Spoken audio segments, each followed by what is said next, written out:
tonight.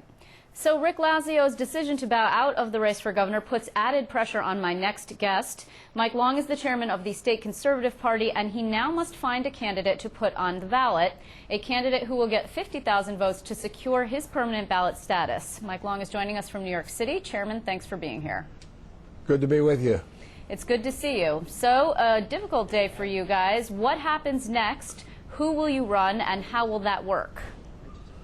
Well, look, first of all, Rick Lazio is a fine individual. He's made this decision after discussing with me, and I'm sure his family, that he did not want to be portrayed as the person that was going to help elect Andrew Cuomo. And sorry for the rain getting...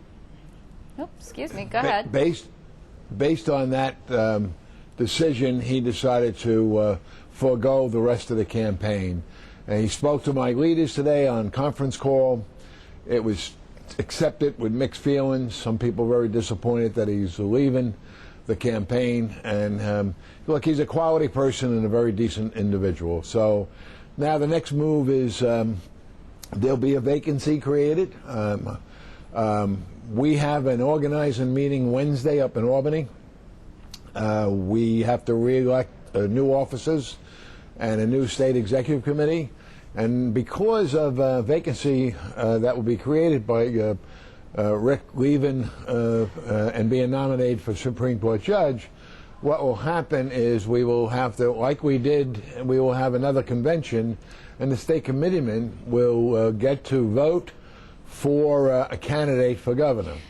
It is my intentions to recommend to them, and they have the final word, it is my intention to recommend to them to vote for Carl Paladino as the Conservative Party candidate for governor. Okay, so Chairman, you have been on this show many times. You've made yourself eminently available, which we appreciate, of course. And you once actually called Carl Paladino dangerous. And just actually last week, in the wake of Rick Lazio's loss to Carl Paladino in the GOP primary, you and I had a discussion, and I just want to see what you said at the time.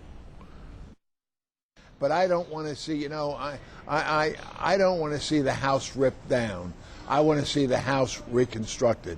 And I believe the difference between Rick Lazio and Carl Paladino is Rick wants to build the house, not destroy the house. And that's more important. Okay, so what has changed for you? That's one thing good about tapes, isn't it? I know. Thank goodness for technology. Well, look, you know, there's Rick and Carl's styles are clearly different. There is no question about it. I met with Carl over the weekend. We had a very lengthy discussion on policy. We had real clear understanding with each other.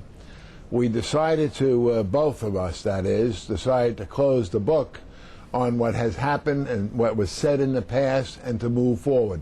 One thing I did find out from him, and I guess maybe we should have had these conversations more often or clearly before this weekend, but circumstances didn't allow that to happen. I found clearly, and I felt very confident when I got done speaking with Carl Paladino, that the sincerity that came through his voice about what he wants to do to change the climate in New York and to make New York a livable place for all New Yorkers, and especially for the taxpayers, the people that are working hard every day to try to pay their bills and pay the kids' tuitions and run their household.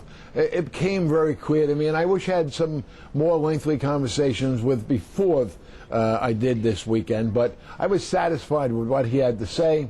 Like I said, we both agreed to close the book on the chapter of the competitiveness between the Lazio camp and the Paladino camp.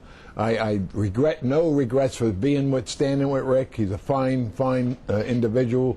And I think I'll have hopefully no regrets, and I believe I will have no regrets working next to Carl Palladino, Okay. if in fact the state committee selects him Wednesday. Okay, Chairman, though, do you think things would have been different had you had more extensive discussions with Carl Palladino? I mean, you came out very hard to actually have your party endorse Rick Lazio before the Republicans did, and that helped carry Lazio through the Republican convention, and it really prevented, at the time, Steve Levy was the candidate that the state GOP chairman was backing, not Rick Lazio. But do you think things would have been different? Might you have supported Carl Palladino had you known him better?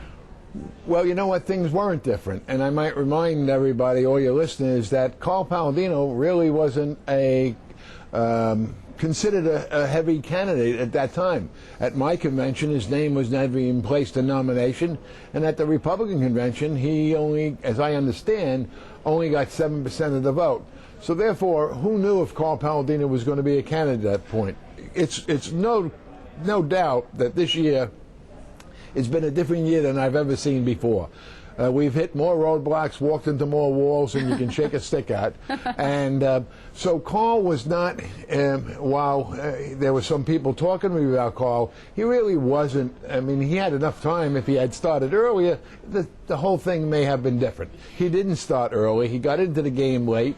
And I think because of the dysfunction of the Republican Party and what happened with leadership, you know, sort of cutting Rick off at every turn, that gave Carl the opportunity to wedge into the Republican primary through petitions, and he's to be congratulated. He ran a very successful primary campaign, and he also has Andrew Cuomo on the ropes right now. Now, you know, Chairman, Rick Lazio did not endorse Carl Palladino today, rather pointedly, and he criticized him.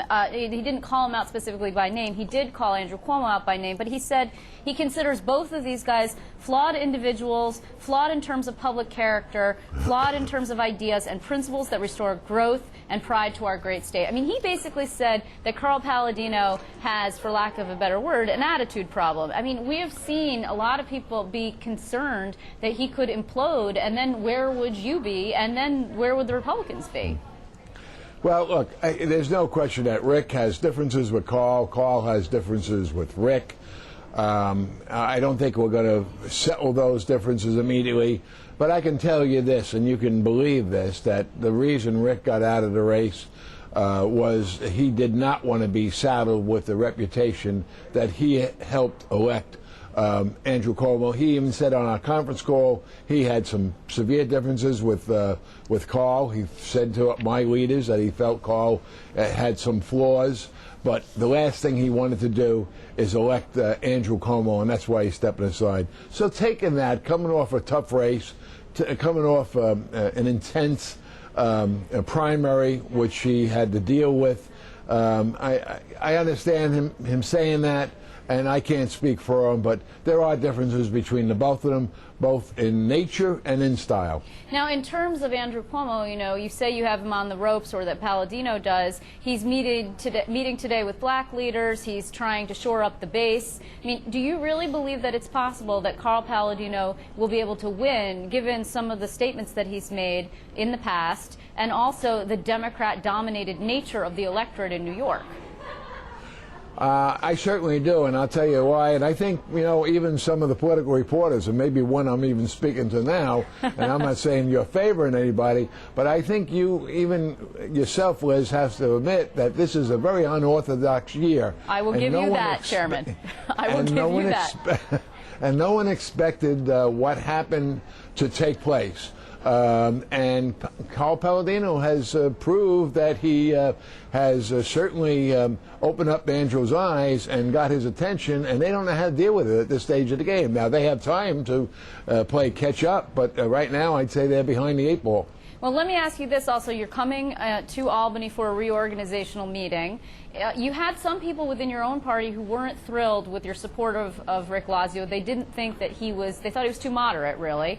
And Ralph Larigo primaried him for the Conservative Party line, and he lost. He was connected to Carl Palladino. He's from Erie County. He's the Erie County chairman. Are you concerned about your own chairmanship? You are seeking another term? I am seeking another term. Hopefully I will not. There may be some people that vote against me. I'm not sure. If the party chooses not to select me as their chairman, I've been there quite a bit long time now. You have. And I would accept their decision. But I fully have full faith that I will be supported. But if I'm not, you know what?